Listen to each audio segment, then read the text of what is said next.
I want you to look at your phone for a second. Just, glance at it. You probably have, what, 10 or 20 app updates pending right now? Yeah, exactly. At least 10.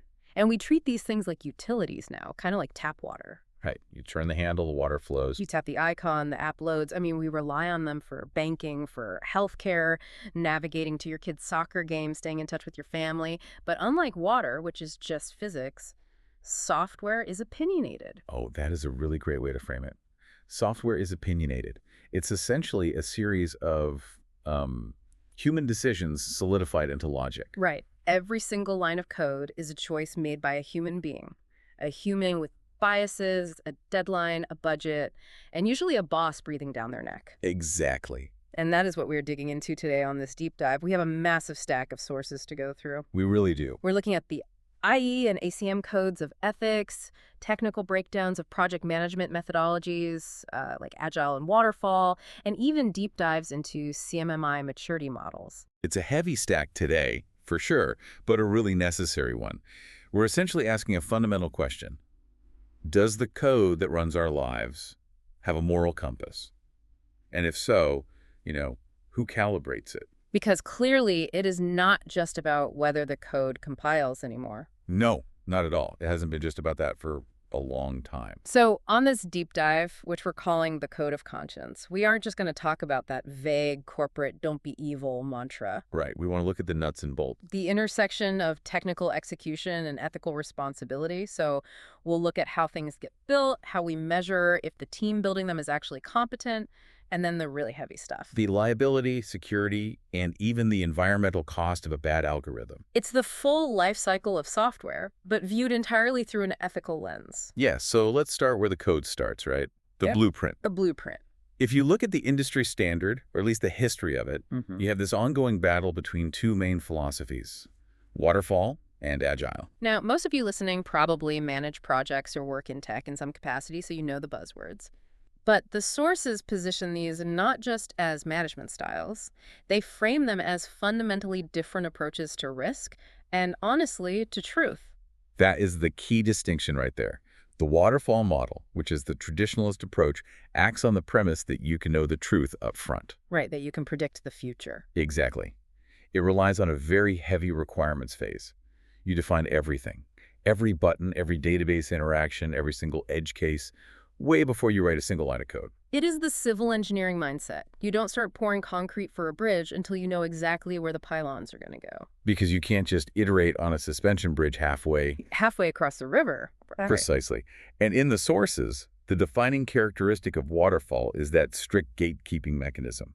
You absolutely must complete a phase entirely, requirements, then design, then implementation before you move to the next. Which has an ethical upside, right? Yeah. Clarity. Yes.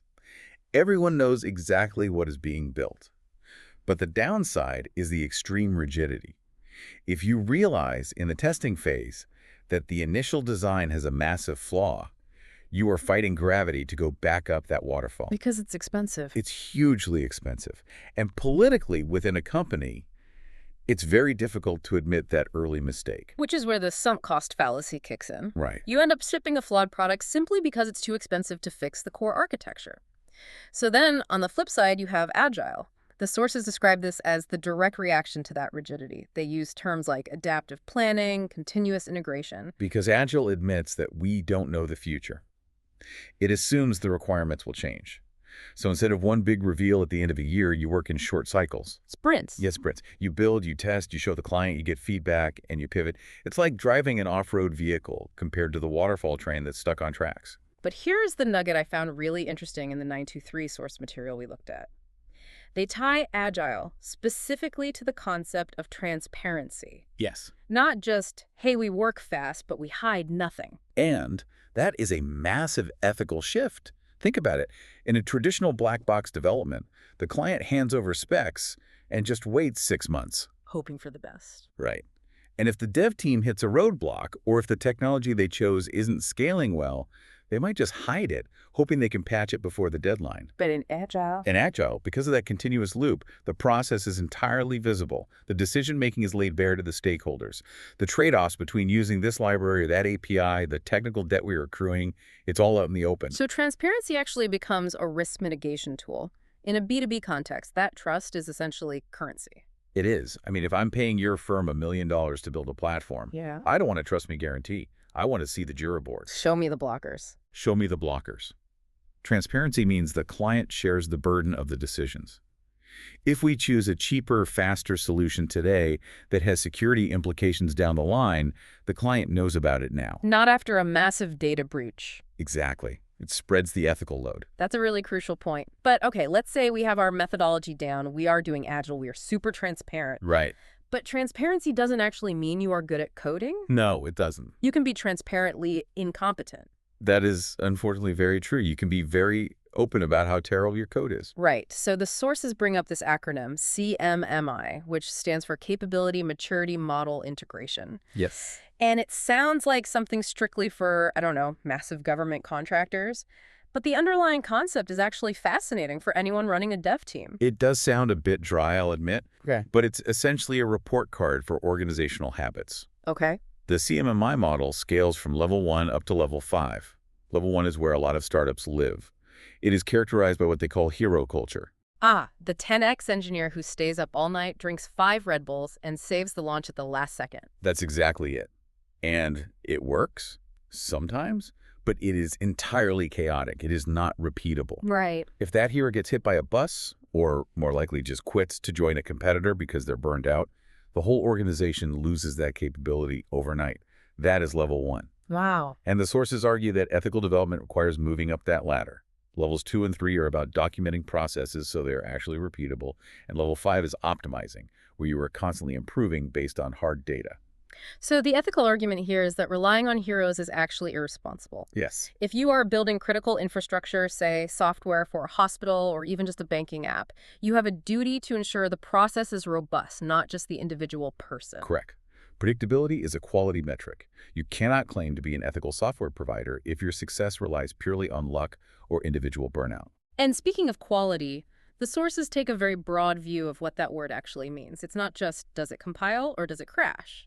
Right. They break it down into features like user interface design and performance considerations. But the one that really stood out to me, especially in the context of ethics, was interoperability. Interoperability, I feel like this gets overlooked a lot. We usually think about features, not connections. It is huge.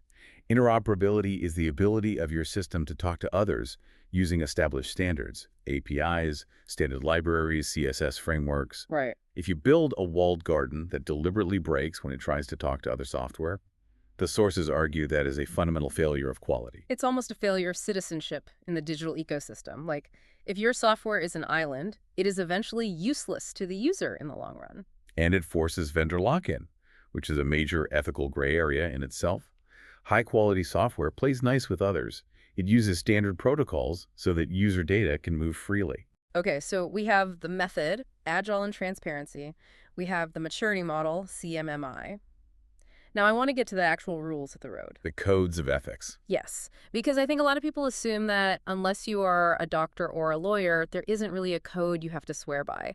But the IEE and the ACM, the Association for Computing Machinery, they have very specific frameworks. They do. And while they aren't law, they are professionally binding for members. The IE code focuses heavily on integrity and competence. But the ACM software engineering code is where it gets really specific about social impact. Yeah, I was reading through the excerpts we pulled, and 3 big pillars jumped out at me. Safety, public good, and disclosure. Let's tackle safety first. Section 1.03. Yeah, section 1.03. This is essentially the do no harm clause for engineers. Yeah. It says a software engineer should only approve software if they have a well-founded belief that it is safe, meets specs, and, this is the kicker, does not diminish the quality of life. Does not diminish the quality of life. That is an incredibly high bar. That's not just, hey, my app doesn't make your phone explode. Right. That could mean it doesn't make you addicted to doom scrolling, or it doesn't obscure the truth. It absolutely could. It's a very broad ethical mandate. It asks the developer to look at the human impact, not just the technical execution. And it leads directly into the second value, which is public good. Right. Section 1.02 explicitly states that engineers need to moderate the interests of the employer with the public good. I want to pause on that. Moderate the interests of the employer. That is almost revolutionary. Yeah. It effectively says that if your boss tells you to build something that exploits users or cuts a safety corner to save money, You have a professional duty to say no. It turns the developer into a moral agent. You aren't just a pair of hands typing syntax. You are a gatekeeper. If the request violates the public good, the code says you have to push back. You cannot hide behind, I was just following orders. Which naturally leads to the third pillar, disclosure. The whistleblower clause. Yes, section 1.04. You have an obligation to disclose any actual or potential danger to the user or the environment. If you know the security is trash, or if you know the algorithm is biased against a certain demographic, you can't just stay silent and cash the check. This feels like it connects directly to the philosophical frameworks the sources brought up. They mentioned deontology versus utilitarianism. I remember these from college philosophy, but I definitely didn't expect to see them in a coding manual. They are surprisingly relevant here. These are the two engines driving these tough decisions. Deontology is duty-based. It aligns perfectly with the IE code. I follow the rules. I do not lie. I do not ship unsafe code. That is absolute. Completely. It doesn't matter if shipping the code would make the company $1 billion or even if it would help people eventually. The rule says no, so you don't do it. Whereas utilitarianism is the greater good calculus. Exactly. A utilitarian might look at a situation and say, well, this self-driving car update will save 5,000 lives a year, even if it has a known bug that might hurt 5 people. It focuses entirely on the consequences. And that is the tension we see in Silicon Valley every single day. Move fast and break things is essentially a pure utilitarian argument. We will break a few things now to create a much better future. Right. But the deontologist says, wait, you broke the privacy of that one user today? That is a violation, period. And balancing those two, the rigid duty to the individual versus the broad benefit to the mass market, that is the job. That is what being a senior engineer actually entails. It's not just about optimizing algorithms. It's about weighing these massive impacts. But what happens when they get it wrong? Because they do. All the time. Software fails, data leaks happen. This brings us to the section in our sources on liability. And they get into the legal weeds here regarding negligence. This is where the rubber meets the road legally. For a long time, software kind of existed in this legal limbo where it was treated as a service, not a product. Right. But that is changing fast. The sources discuss product liability. If you sell a toaster and it burns down a house, you are liable. If you sell software and a defect causes financial ruin or physical harm, the concepts of negligence now apply. So if a developer skips those CMMI processes we talked about, if they don't test, if they ignore the ACM safety standards, that's not just an oops, that is legal negligence. Correct. It is contributory negligence. If you fail to follow the standard of care, what a reasonable engineer would do in that situation, you are liable. And then you have the massive beast of security and privacy. Oh, yeah. We have sweeping regulations now like GDPR in Europe and HIPAA in the US. The sources emphasize that protecting sensitive data isn't a feature you just tack on at the end of a sprint. It's a fundamental requirement from day one. I really like the phrase they use, security in depth. It implies layers. It's the classic castle defense model. You don't just dig a moat and call it a day. You have a wall, then an iron gate, then guards. Right. In software, you need auditing, feedback loops, and constant penetration testing. You literally have to try to break your own system before the bad guys do. And closely tied to that security is reliability. The sources use the example of mirrored systems. This is critical for infrastructure. If you are running a 911 dispatch system or even a high-frequency trading platform, you cannot have a single point of failure. You need mirrored servers, power backups, redundant databases. So if one goes down, the other picks up instantly. Yeah. Reliability is the ethical promise that we will be there when you need us. It's funny, we expect that flawless reliability from our power grid, but we are still surprisingly tolerant of it in our software. Though I suppose that patience is wearing thin for a lot of people. It really is. Yeah. And as software eats the world is starting to push back, which leads us to the broader societal impact. The big picture.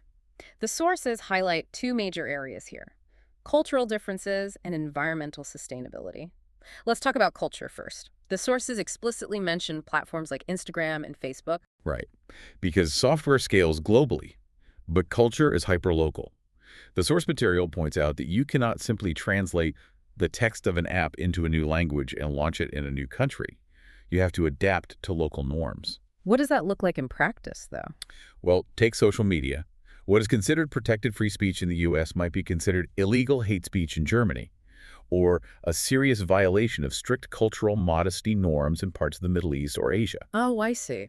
If you design your software with a strictly U.S.-centric view of morality and law, you're going to collide violently with local values. So ethical design means doing the homework. It's cultural translation, not just linguistic. Exactly. It's about fundamental respect.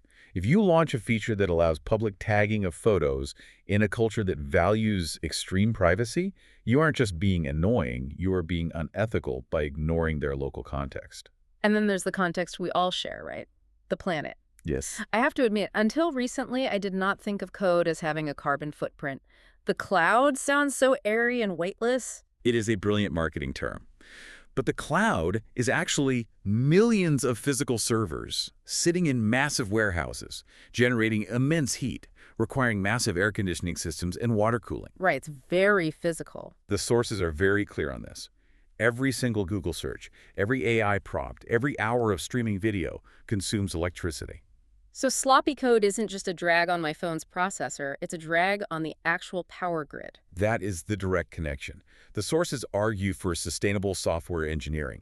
If you can optimize an algorithm to run just 10% faster or use less memory, you aren't just saving the company money on their AWS bills, you are literally reducing carbon emissions. Sloppy code is bad for the planet. That is a sticker for a laptop right there. It connects the micro decision of the coder to the macro health of the environment. It brings us right back to that idea of the code of conscience.